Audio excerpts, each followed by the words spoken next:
Sini ya. Bismillah.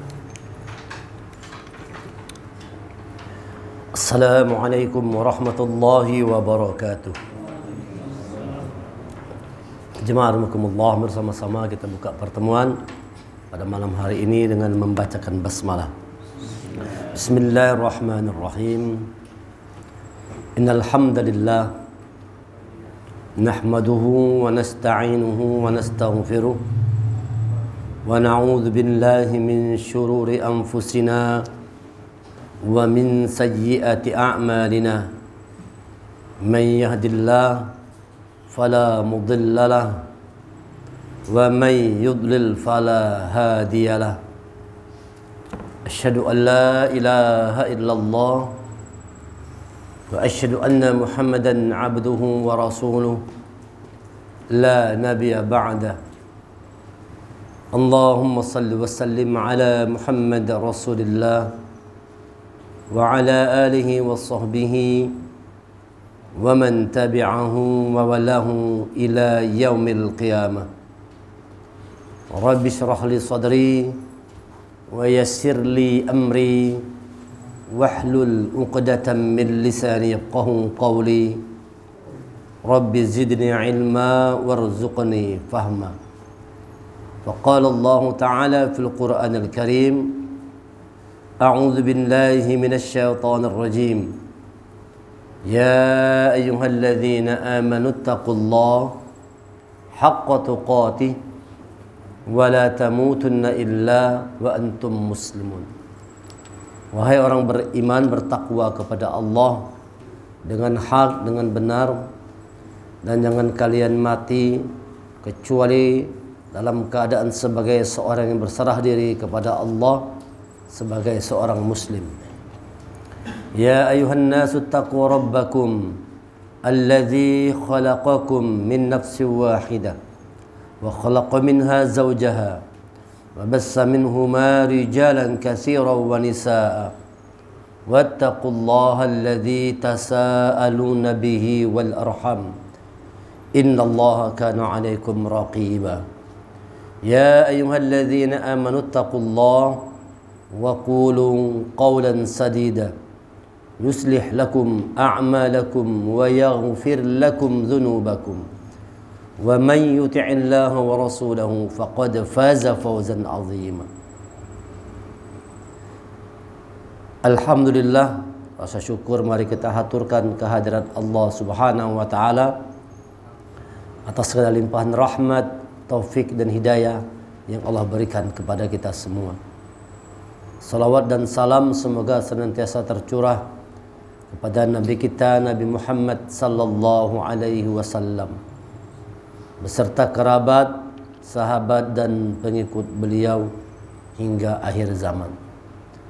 Jemaah rahimakumullah, di pertemuan malam hari ini kita akan coba memahami, mengerti untuk menerapkan dalam kehidupan apa sesungguhnya makna di balik judul surah Al-Baqarah. Al-Baqarah artinya sapi betina. Kalau kita berpikir kenapa pentingnya Allah memberi judul surah ini dengan surah Al-Baqarah, sapi betina, diulang di dalam Al-Baqarah, terdapat dalam surah Al-Baqarah ayat 67, 68, 69. Wa idh qala Musa liqaumihi innallaha ya'murukum an tadhbahu baqarah qalu atattakhidhuna huzwa qala a'udzu billahi an akuna minal jahilin qala ud'u lana rabbaka yubayyin lana ma hi qala innahu yaqulu innaha baqaratun la faridu wala bikr awanun baina dhalik faf'alu ma tu'marun. Qalu ud'u lana rabbaka yubayyin lana ma lawnuha qala innahu yaqulu innaha baqaratun safra'u faqi'un lawnuha tasurru an-nadhirin. Qalu ud'u lana rabbaka yubayyin lana ma hiya innal baqarata shabaha 'alaina wa inna insya'allahu lamuhtadun.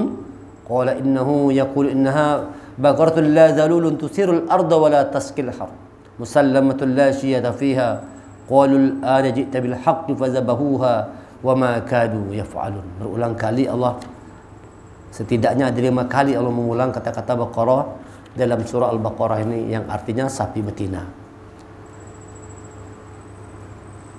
Dan ingatlah ketika Musa berkata kepada kaumnya, Allah memerintahkan kamu agar menyembelih seekor sapi betina.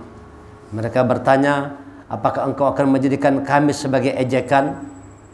Dan Musa menjawab, aku berlindung kepada Allah agar tidak termasuk orang-orang yang bodoh. Nah, karena zaman jahiliyah itu kan ada orang-orang yang menjadikan sapi ini sebagai Tuhannya. Nah, disembah sapi. Bahkan sampai sekarang kan ada agama tertentu itu Tuhannya adalah sapi, Tuhannya disembahnya sapi. Nah, bahkan zaman dulu, zaman Nabi Musa, orang-orang Bani Israel ada yang menyembah sapi. Suruh Allah sembelih sapinya. Nah, apakah kami menjadikan ejekan? Masa Tuhan disembelih kan? Bahasanya begitu kan. Kenapa kau mengejek kami? Kata Musa, aku berlindung, ini perintah Allah. Ini perintah Allah. Mereka berkata, mohonkanlah kepada Tuhanmu untuk kami agar Dia menjelaskan kepada kami tentang sapi betina itu. Dia Musa menjawab, Dia Allah berfirman bahwa sapi betina itu tidak tua dan tidak muda, tetapi pertengahan antara itu. Maka kerjakanlah apa yang diperintahkan kepadamu. Padahal tadi kalau seandainya langsung nyembelih sapi, suruh sembelih sapi betina, langsung kerjakan, selesai sudah. Tapi orang-orang Bani Israel ini kan suka mendebat, bertanya dalam rangka untuk mencari lemahnya orang. Ini bertakun supaya ada peluang untuk mencari kelemahan Nabi Musa. Diujinya Nabi Musa, gimana, coba tanyakan sama Tuhan, apa sapinya? Lalu kata Allah, sapinya tidak tua, tidak muda, pertengahan itu, antara itu. Akhirnya semakin sulit, karena tidak mau langsung ngerjakan, bertanya malah menyulitkan diri sendiri. Nah, hati-hati. Mereka berkata, mohonkanlah kepada Tuhanmu untuk kami agar Dia menjelaskan kepada kami apa warnanya. Bertakun lagi nih, sudah disuruh sembelih sapi itu yang kada tua, kada muda, tengah-tengah. Bertakun pulang, warnanya apa sapinya? Nah, ini orang-orang Bani Israel memang begitu, suka mencari alasan. Ini di balik kata-kata ini, mereka mencari alasan, pada dasarnya tidak mau mengerjakan apa yang diperintahkan oleh Allah. Mereka berkata, mohonkanlah kepada Tuhanmu untuk kami agar Dia menjelaskan kepada kami apa warnanya.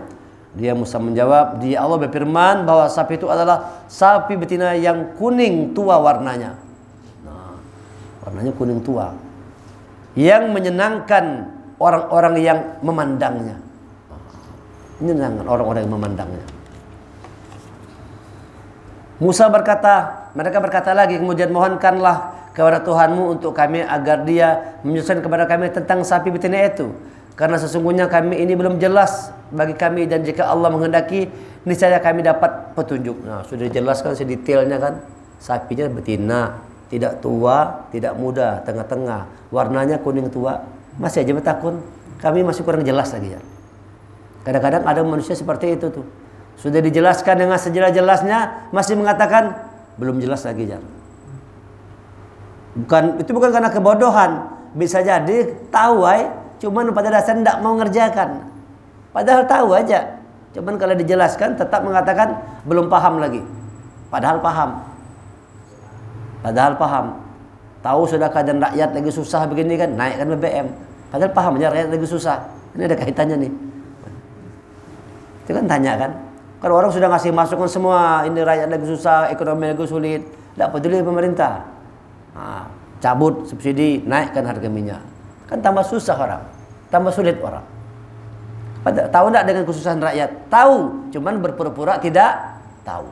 Sama ini orang Israel nih, tahu kira-kira perintah Nabi Musa nih, tahu, cuman pura-pura kada tahu. Jelaskan, minta sama, coba jelaskan apa gerang sapi kayak apa. Dan Musa menjawab, Musa menjawab lagi, Dia Allah berfirman, sapi betina itu adalah sapi betina yang belum pernah dipakai untuk membajak tanah, dan tidak pula untuk mengairi tanaman, sehat dan tanpa belang. Mereka berkata, sekarang barulah engkau menerangkan hal yang sebenarnya. Lalu mereka menyembelihnya, dan nyaris mereka tidak melaksanakan perintah itu. Sebetulnya bertanya dalam rangka untuk mengelak. Bertanya dalam rangka untuk menghindar dari tugas yang diberikan. Itu kadang-kadang manusia seperti itu. Diajak sholat, bajuku kotor nah, kada kawa sholat nah. Kata gitu orang, ayo Pak kita sholat, belum lagi jar nah. Baju kotor kada kawa. Padahal memang tidak mau sholat. Tidak mau sholat tuh. Ulun ada baju yang bagus, kada usahkin. Nah, tadi berkatakan bajunya kotor. Ulun ada baju bagus Pak, dulu ambil kesepian. Kada usahkin. Memang dia tidak mau sholat. Cuman mencari alasan untuk tidak mengerjakan sholat, inilah itulah macam-macam, dalih dibuat segala macam alasan. Intinya tidak melaksanakan perintah Allah. Nah, itu artinya Al-Baqarah, sapi betina. Apa makna dibalik kata-kata sapi betina ini? Sapi betina ini dia bukan sekedar simbol Tuhan bagi orang kafir, tapi soal kebutuhan hidup. Sapi itu kan kebutuhan. Hewan ternak yang kita makan dagingnya, soal kebutuhan hidup. Simbolnya sapi betina. Sapi juga adalah kendaraan, ya kan? Yang kita tunggangi bisa kan? Sapi juga adalah alat untuk kita bekerja. Kalau dulu namanya sapi, sekarang berubah. Manusia itu perlu mencari kebutuhan hidup. Nah, kadang-kadang kebutuhan hidup itu bisa membuat manusia itu lupa kepada Allah. Lupa kepada Allah karena sibuk mencari kebutuhan hidup. Lupa dengan tugas hidup yang sesungguhnya. Kebutuhan hidup itu bisa membuat manusia lupa dengan hakikat hidup yang sesungguhnya. Gara-gara sibuk mengejar kebutuhan hidup. Wa ma khalaqtul jinna wal ins illa liya'budun. Tidak kami ciptakan jin dan manusia kecuali untuk beribadah. Tugas kita ini yang utama beribadah kepada Allah. Tetapi banyak manusia disibukkan dengan mencari segala macam kebutuhan hidup dunia ini. Lupa untuk sholat, lupa untuk baca Quran. Simbolnya surah sembelih. Maksud surah sembelih itu artinya mengantisipasi. Dunia itu kita kejar, tapi jangan dia mengendalikan kita. Kan Allah nyuruh kita nyari dunia juga Allah. Wabtaghi fima atakallah darul akhirah wala tansa nasibaka minad dunya. Disuruh Allah kita. Di dalam surah Al-Qasas 28 ayat 77 itu Allah perintahkan. Wabtaghi fima atakallah darul akhirah. Carilah olehmu kebahagiaan negeri akhirat, wala tansa nasibaka minad dunya. Tapi jangan lupakan bagianmu di dunia. Jangan mentang-mentang anak hari akhiratnya lalu seolah-olah nak mati aja esok loh. Begawi kada mau lagi, kerja kada mau lagi. Bukan begitu maksudnya. Lalu anak bersama dia aja masuk gua betapa kan. Nah, salah. Kita disuruh Allah kejar akhirat, tapi jangan lupakan dunia. Artinya kita disuruh tuh. Kita kan punya kewajiban menghidupi keluarga. Gitu kan. Menghidupi keluarga. Tanggung jawab sebagai seorang suami itu, anak istri itu disuruh oleh Allah kita kan bertanggung jawab terhadap keluarga. Memberinya pendidikan, memberinya pakaian, sandang, pangan, papan. Itu kewajiban sebagai seorang kepala rumah tangga. Kalau kita bekerja dengan benar, dengan tekun, sungguh-sungguh, itu nilainya jihad fisabilillah. Sama dengan orang yang berjuang di jalan Allah, orang-orang yang kerja keras untuk memenuhi kebutuhan hidup rumah tangganya. Nah, tetapi jangan sampai sibuk mengejar kebutuhan itu lalu melupakan hubungan kita kepada Allah. Itu aja yang tidak boleh. Melupakan hubungan kepada Allah itu tidak boleh. Kerja itu kita malah diperintahkan. Apalagi sebagai seorang laki-laki suami, kita kerja. Harga diri seorang suami itu ada pada pekerjaannya.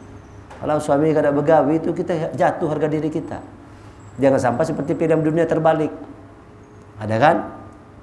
Bini yang begawi, laki di rumah nyuci, nyabok. Itu jatuh harga diri kita sebagai seorang laki-laki. Laki-laki itu wajib dia bekerja untuk memenuhi kebutuhan hidupnya tuh, menghidupi istri di rumah, anak semua, memberinya pendidikan, semua pakaian, makanan, rumah, tempat tinggal, kendaraan dan sebagainya. Itu tugas kita sebagai seorang pemimpin. Setiap pemimpin pasti diminta tanggung jawabnya. Cari kebutuhan hidup, tetapi jangan sampai kita dikendalikan oleh kebutuhan hidup. Sapi betina inilah simbol kebutuhan hidup itu. Kalau orang Bani Israel itu hidupnya hanya untuk cari dunia aja. Maka dikatakan sapinya itu sapi yang menyenangkan pandangan mata. Perintah Allah sapi sembelih itu adalah sapi yang menyenangkan pandangan mata. Menyenangkan pandangan kita. Memang dunia ini kebutuhan itu menyenangkan, enak kita. Kalau lihat mobil Alphard lewat, enak nggak lihatnya? Wah, Enak benar lihat orang Alphard nih. Apabila kita isi mobil Alphard juga, enak memang dilihat. Kalau melihat orang-orang yang mewah, pakaian orang yang bagus, enak dilihat kan, enak dipandang mata. Memang begitu fitrah mata ini suka melihat sesuatu yang indah. Dunia ini Allah katakan memang dia menyenangkan, indah dalam pandangan mata kita. Itulah dunia. Nah, karena dia indah dalam pandangan mata, lalu itu bisa membuat manusia lalai dari tujuan hidup yang sesungguhnya. Karena memang dunia itu indah dipandang mata. Berupa apa? Zuyina lin-nasi hubbus syahawati minan nisa wal banin wal qanatiril muqantarah minadz-dzahabi wal fiddah wal khailil musawwati wal an'am wal harth dzalika mata'ul hayatid dunya wallahu indahu husnul ma'ab. Surah Ali Imran ayat 14. Dan dijadikan terasa indah dalam pandangan manusia cinta terhadap apa yang diinginkan berupa perempuan. Nah, siapa di antara kita yang tidak butuh perempuan? Tidak normal berarti. Kalau tidak butuh perempuan kan tidak normal berarti. Karena kita ini makan. Kalau apalagi laki-laki kalau tidak normal asal makan itu menuntut kebutuhan juga. Itu otomatis tuh. Kalau kita makan di bawah itu menuntut kebutuhan. Itu sunatullah begitu. Siapa yang tidak perlu perempuan? Perlu. Kita boleh, tapi dengan cara yang halal. Jangan berzina. Jangan berzina kan tidak boleh. Tapi kalau kita nikah boleh 2, 3, 4 halal boleh. Tapi jangan berzina. Memang perempuan itu indah. Simbol dunia itu Allah katakan dijadikan terasa indah dalam pandangan mata kecintaan manusia terhadap apa yang diinginkan berupa perempuan-perempuan. Anak-anak. Anak itu kan buah hati kita. Kita pasti sayang sama anak kita. Anak-anak. Harta benda yang bertumpuk. Manusia kan boleh tidak kita cari harta benda yang bertumpuk? Boleh? Boleh cari harta. Jadi orang sugih boleh kada? Boleh. Tapi mencari kekayaan dengan cara yang benar, yang halal. Jangan menghalalkan segala macam cara untuk menumpuk kekayaan. Lalu mencuri, lalu koruptor, berjudi. Itu maksud itu. Mana ada orang berjudi sugih? Yang judi itu sugih itu bandarnya. Tuh, judi online. Apa tuh? Konsorsium 303. Ya kan 303 kan? Siapa yang sugih itu? Yang sugih bosnya, yang punya Akyang yang sugih. Nah, yang masang-masang habis duit. Nah, kita mau dibodoh-bodohi. Umpat ramai orang-orang mau aja dibodoh-bodohi. Kena angan-angan tadi ingin dapat harta yang banyak, tapi dengan cara yang salah. Padahal janji Allah kalau kau bertakwa, wa may yattaqillaha yaj'al lahu makhraja wa yarzuqhu min haitsu la yahtasib. Siapa yang bertakwa kepada Allah, yaj'al lahu makhraja, jalan keluarnya diberi terus. Apa aja masalah pasti punya jalan keluar. Wa yarzuqhu min haitsu la yahtasib, rezekinya datang dari pintu yang tidak disangka-sangka. Datang rezeki dari mana-mana. Kuncinya takwa. Bukan dengan mencari harta yang cara yang salah. Nah, ini kenapa orang terikat dengan kebutuhan hidup dunia tadi, kan ingin perempuan. Nah, saya ingin berbini pulang, banyak duit banyak kan perlu kan. Kalau duit sedikit kada kau berbini banyak-banyak kan. 2, 3, 4 tuh kalau pas-pasan ngalih harus punya banyak dapurnya diurusi. Ya Pak Sebulah. Kita belum wani karena kada ketahan kita mau ongkosi. Nah, kalau kita duit banyak triliunan di bank apa salahnya? Berlaku adil. Berlaku adil. Ini perempuan-perempuan ini keindahan hidup dunia. Anak-anak, harta benda yang bertumpuk itu semua manusia menginginkannya. Anak-anak inginkan semua. Dan Allah membolehkan selama didapatkan dengan cara-cara yang benar. Makan nikmat nyaman boleh, tapi perhatikan makanan tadi halalan thayyiban.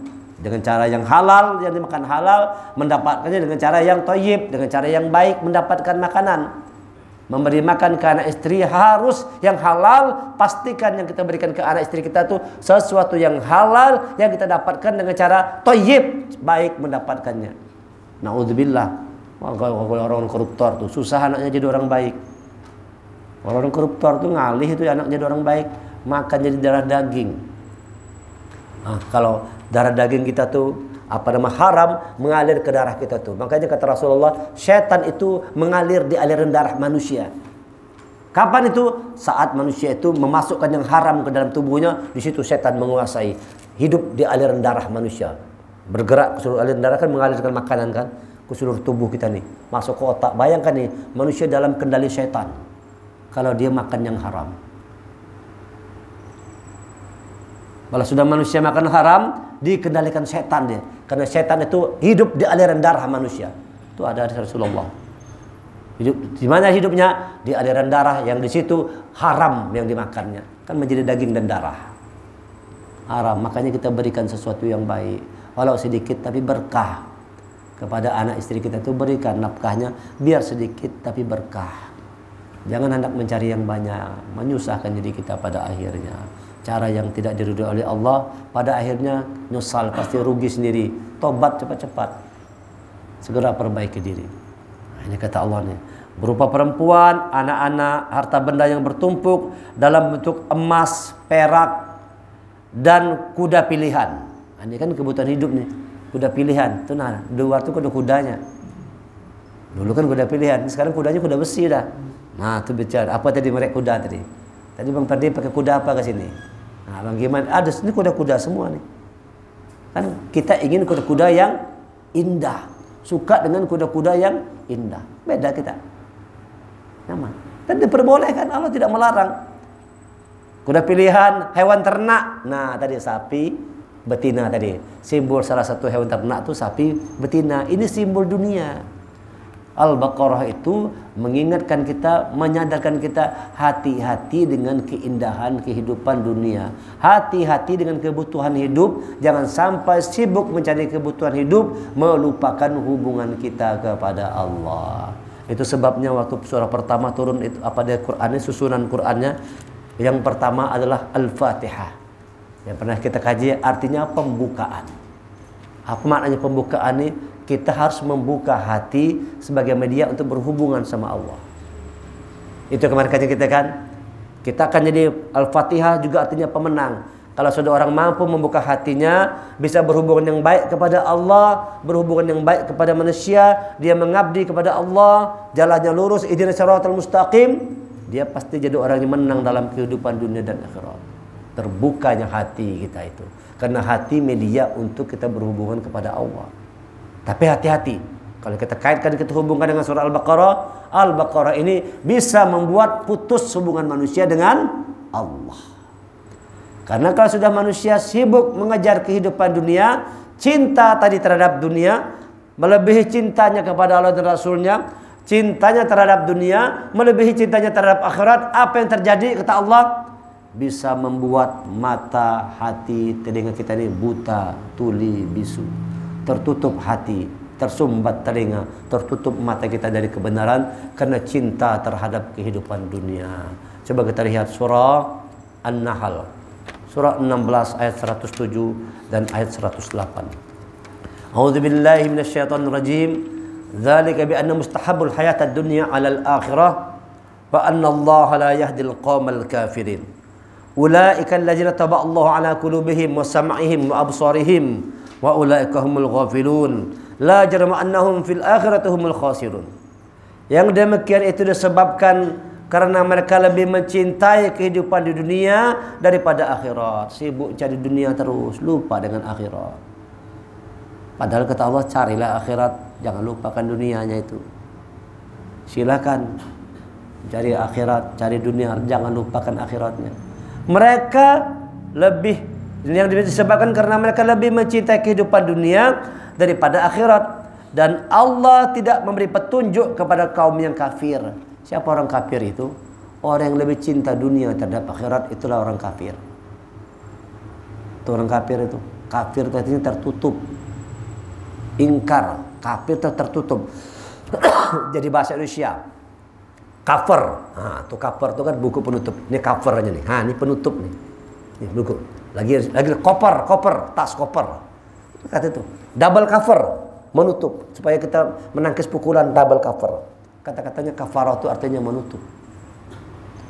Jadi orang-orang kafir adalah orang yang tertutup hatinya. Kenapa? Cinta terhadap dunia, lebih mengutamakan dunia daripada akhirat. Siapa orang yang lebih mengutamakan dunia pada akhirat, innallaha la yahdil qaumal kafirin. Allah tidak memberi petunjuk kepada orang-orang yang ingkar tadi. Tak mau Allah memberi petunjuk kepada orang yang cinta dunia tadi. di atas cintanya kepada Allah. Nggak boleh kita berlebihan. Dunia itu jangan di hati, cukup di tangan aja dia. Ada orang bilang begitu. Dunia jangan masukkan ke dalam hati, cukup di tangan aja dia. Sehingga kalau dia hilang, kita jangan terlalu bersedih. Karena dunia itu akan hilang, lenyap kan. Kalau kita sudah mati, hilang enggak dunianya? Hilang dunianya. Rumah mewah tadi tinggal, bini yang cantik tadi, anak yang hebat, harta yang bertumpuk, kuda pilihan, hewan ternak, sawah ladang, usaha bisnis, tinggal seberatan kalau kita mati. Jangan sampai masuk dalam hati. Dikejar boleh, dicari boleh, tapi jangan sampai dia menguasai kita. Jangan sampai apa yang kita kejar, kebutuhan dunia menguasai diri kita. Kata Allah, jangan. Allah tidak memberi petunjuk kepada orang yang ingkar. Selanjutnya apa kata Allah? Ini ngeri ayat 108-nya. Mereka itulah orang yang hati, pendengaran dan penglihatannya telah dikunci oleh Allah. Na'udzubillah. Jadi orang-orang yang lebih cinta dunia daripada akhirat ini, mereka itulah orang-orang yang hati, innallahu ulaika alladzina taballahu ala qulubihim wa sam'ihim wa absarihim, mereka itulah orang-orang yang telah Allah kunci hatinya, pendengarannya, penglihatannya. Mereka itulah orang-orang yang lalai, haur mencari duit terus, sibuknya di kebutuhan hidup, lalai, lupa ngurus diri, lupa dengan diri sendiri. Dengan diri sendiri aja lupa, gimana dengan yang lainnya? Dengan dirinya pun lupa. Loh, kalau kita bahari itu kan, kalau sudah asik dengan dunia, lupa enggak tuh, main bola misalnya, lupa kan. Tuh kalau ada orang berjudi tuh, mendak bahari kan, berjudi tuh, di pos tuh bisa lupa diri enggak? Kalau orang sudah berjudi tuh 2 hari 2 malam tahan tuh, kada mandi-mandi tahan. Wah, QQ, wah asik. 2 hari 2 malam tahan, 3 hari 3 malam tahan. Kenapa? Memang begitu kata Allah. Dunia itu melalaikan. Kenapa tadi angan-angan dunia? Wah, dapat untung banyak. Ada untung buntung yang ada. Karena kan tertipu oleh dunia tadi kan, dikiranya dapat untung banyak. Ada begitu orang 3 hari 3 malam tahan, tidak mandi-mandi tahan. Kalau tangkap polisi sekalinya. Untung kita masih dicintai Allah. Dibuat Allah tidak tangkap polisi supaya tobat, supaya sadar. Dibikin Allah habis terus, gagal, kalah, tekor, baru ingat habis tidak punya apa-apa lagi. Kemana ngadunya? Sama Allah. Kata Allah, cepatlah kembali kepada Allah. Tobat. Tobat. Tobat itu karena memang kemauan kita sendiri, bukan karena dunia juga tadi itu. Memang karena kita mau memperbaiki keadaan diri kita. Hati-hati kata Allah, kecintaan terhadap dunia itu bisa membuat Allah mengunci hati, pendengaran dan penglihatan. Mereka itu orang yang rugi. Orang-orang koruptor itu rugi. Rugi orang-orang koruptor itu, orang-orang yang curang, culas itu rugi. Rugi. Siapa aja manusianya yang curang, culas, menipu dan sebagainya, dengan segala macam cara dia lakukan untuk kepentingan pribadi, untuk kepentingan golongan, mereka pasti jadi orang-orang yang celaka, rugi. Itu janji Allah. Rugi di dunia, rugi di akhirat. Pastilah mereka termasuk orang-orang yang rugi di akhirat nanti. La jarama annahum fil akhirah humul khasirun. Pasti mereka termasuk orang-orang yang rugi di akhirat. Ini makna dibalik perkataan Al-Baqarah, menyadarkan manusia jangan sampai dunia itu menutup hati, pendengaran dan penglihatan kita. Jangan sampai dunia menutup itu semua. Dunia perlu dicari, tapi jangan sampai membutakan mata hati kita semua. Lalu tidak tahu lagi mana yang halal, mana yang haram. Nah, kata-kata orang sekarang, sudahlah jangan mikir-mikir halal, yang haram aja nggak dicari. Itu perkataan yang orang-orang yang diistilahkan iblis nih, ngomong gitu. Wah, ini ngalih, jangan kamu cari yang halal, haram gini ngalih. Sudahlah, kalau saya pikir halal haram, yang penting dapat sudah. Lihat itu perkataan ini. Orang yang tidak ada kesadaran akan bagaimana menjaga, memperhatikan hubungan dirinya kepada Allah. Lakukanlah sesuatu yang diridhoi oleh Allah. Jemaah, dari kata-kata Al-Baqarah ini kita bisa mengambil pesan. Di antaranya yang pertama, boleh mencari dunia, tapi jangan melalaikan hubungan kepada Allah. Silakan cari dunia, silakan cari kebutuhan hidup, tapi jangan melalaikan hubungan kita kepada Allah. Wa bataghi fima ataqallah darul akhirah. Wa la tansa nasibaka minad dunya wa ahsin kama ahsanallahu ilaik. dan berbuat baiklah sebagaimana Allah telah berbuat baik pada dirimu. Cari dunia, dapat untung, berbuat baik. Dapat dunia kan, dapat untungnya, jangan lupa bukan sekedar untuk memperkaya diri kita, berbuat kebaikan dengan itu. Itu yang pertama. Yang kedua, cari kebutuhan hidup tapi dengan cara yang diridhoi oleh Allah. Cara dengan cara yang halal. Halal caranya. Jangan cara yang tidak diridhoi oleh Allah. Beri keluarga kita dengan makanan-makanan yang halal. Pastikan yang masuk ke dalam istri keluarga kita, untuk anak kita, istri kita, sesuatu yang halal. Jangan sampai kita memberi sesuatu yang haram. Dengar tuh pesan Allah, tidak ada yang tumbuh dari sesuatu yang haram dalam tubuh kita nih, kecuali itu api neraka aja. Nah, api neraka. Kita hidup dari hasil yang haram, naudzubillah. Tidak akan ada kebaikan kalau kita membiarkan diri kita dikuasai oleh sesuatu yang tidak dicinta oleh Allah. Oleh karena itu kata Allah, kulu washrabu wala tusyriku. Silakan makan, minum, silakan, jangan berlebihan. Halalan thayyiba, pastikan yang apa yang kita makan sesuatu yang halal, sesuatu yang diridhoi oleh Allah, bukan sesuatu yang haram. Nah, itu yang kedua pesannya. Yang pertama tadi, silakan kejar dunia tapi jangan melalaikan. Yang kedua, cara mendapatkannya juga harus dengan cara yang benar. Yang ketiga, setelah dapat dunia tadi, gunakan untuk hal-hal yang baik. Kita cari dunia, jangan lupa sama Allah. Yang kedua, cari dunia tadi, silakan, tapi dengan cara-cara yang benar, yang diridhoi oleh Allah. Yang ketiga, setelah dapat dunia tadi, gunakan untuk dengan cara yang baik. Gunakan. Jadi sumbernya, prosesnya, tujuannya. Sumbernya harus halal, thayyibah. Prosesnya harus dengan cara yang baik, tujuannya pun baik. Kita mencari dunia, tujuannya bukan untuk berbangga-bangga diri. Ya kan? Tujuan kita ngejar dunia bukan untuk berbangga-bangga diri, bukan untuk menunjukkan bahwa kita hebat, bukan. Tetapi kita mencari dunia dalam rangka untuk memenuhi kebutuhan hidup kita, keluarga kita, dan dalam rangka untuk menebarkan kebaikan. Coba jadikan demikian tuh. Dapat duit, nah bangun masjid, bangun pesantren, sumbang masjid, semua pesantren. Dengan rezeki yang kita dapatkan, anak kita sekolahkan ke sekolah-sekolah agama. Jelas sumbernya baik, tujuannya pun baik. Jangan sampai tujuannya kada baik. Ada orang itu misalnya cara kerjanya benar nih, begawinya bujur, siang malam dia bujur gawinya, ya kan, dapat halal kan, tapi dapat duit dibawanya mabuk duitnya. Nah, salah kalau dapat duit bawanya berjudi, salah ini. Mencarinya halalnya kerja keras cari duit. Setelah dapat duit bawanya mabuk-mabukan, salah ya. Tujuannya salah. Silakan, jadi cara mencarinya benar, prosesnya harus benar, sumbernya harus benar, tujuannya pun harus benar, bahwa apa yang kita kejar itu dalam rangka untuk memudahkan kita. Jadi kita punya fasilitas kebutuhan hidup, punya sandang, pangan, papan, kebutuhan primer, sekunder, kendaraan dan sebagainya, itu fasilitas untuk memudahkan kita dalam berhubungan dengan Allah. Dengan punya mobil nyaman ke masjid, bawa mobilnya ke masjid. Dengan punya kendaraan bisa kita menyenangkan hati keluarga kita, bawa anak-anak jalan, istri jalan, begitu orang berkeluarga tuh. Nah, kalau jangan haur ngurus dunia terus. Jangan di rumah, ingat paling kada sebulan sekali kah bawa jalan-jalan, bawanya ke kolam renang anak-anak kita tuh. Gembirakan hatinya. Kalau Pak Ferdi, gembirakan hatinya, senangkan hatinya. Kita sudah dapat kerja segala macam, usaha keras dapat, buat gembira, anak istri bahagiakan. Jangan bikin anak istri kita susah terus gara-gara kita. Coba kita nanti dituntut oleh Allah, tanggung jawab itu. Orang-orang yang tidak mau membuat bahagia, tugas kita itu bahagiakan keluarga kita, bahagiakan hati saudara-saudara kita dengan apa yang kita dapatkan dalam rangka untuk membahagiakan hati sesama.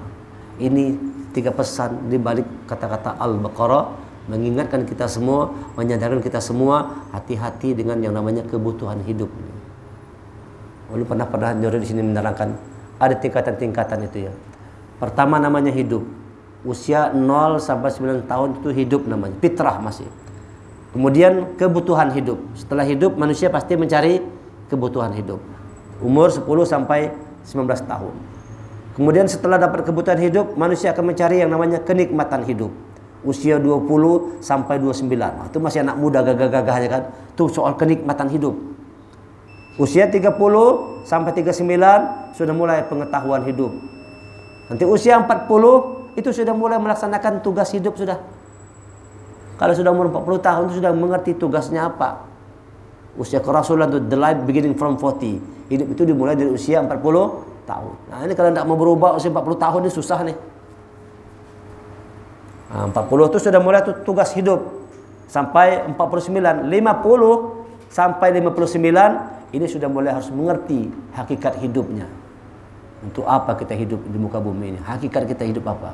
Baru usia 60 tahun ke atas harus mencari kesempurnaan hidup, karena sebentar lagi mau kembali kepada Allah. Kita diciptakan dalam keadaan yang sempurna, kembalilah kepada Allah dalam keadaan yang sempurna. Jangan bertahan di kebutuhan hidup aja. Kebutuhan hidup untuk nikmat hidup, nanti setelah kita dapat pengetahuan harusnya menjalankan tugas hidup. Dapat pengetahuan, ngejar kebutuhan lagi sekalinya, turun ke bawah. Jangan turun lagi ke bawah, naik ke atas. Itu ada 7 tuh. Hidup, kebutuhan hidup, kenikmatan hidup, pengetahuan hidup. Ini dapat pengetahuan harusnya tugas hidup. Jangan setelah dapat pengetahuan cari kebutuhan lagi. Sekolah tinggi-tinggi, S1, S2, S3, rupanya nyari kebutuhan 2 sekalinya. Nah, setelah dapat ini belajar, laksanakan tugas hidup. Setelah tugas hidup dikerjakan, pahami hakikat hidup kita apa di muka bumi ini. Beribadah kepada Allah. Baru selanjutnya buat diri kita sempurna ketika kembali kepada Allah. Kesempurnaan hidup itu usia, makanya orang sudah usia 60 tahun ke atas tidak ada urusan lain kecuali urusan beribadah kepada Allah, kecuali urusan mempersiapkan diri dengan sungguh-sungguh sebelum dipanggil oleh Allah. Itu aja tugas orang yang sudah 60 tahun ke atas sudah. Lampunya sudah lampu apa nih, merah ke kuning kah? 60 tahun ke atas sudah parak benar sudah, kalau salah lampu kuning sudah. Makanya kita siap-siapkan diri kita semua. Mudah-mudahan apa yang dipelajari bisa kita pahami dan kita semakin berhati-hati dalam kehidupan ini. Subhanaka wa bihamdika asyhadu an la ilaha illa anta astaghfiruka wa atubu ilaik. Assalamualaikum warahmatullahi wabarakatuh.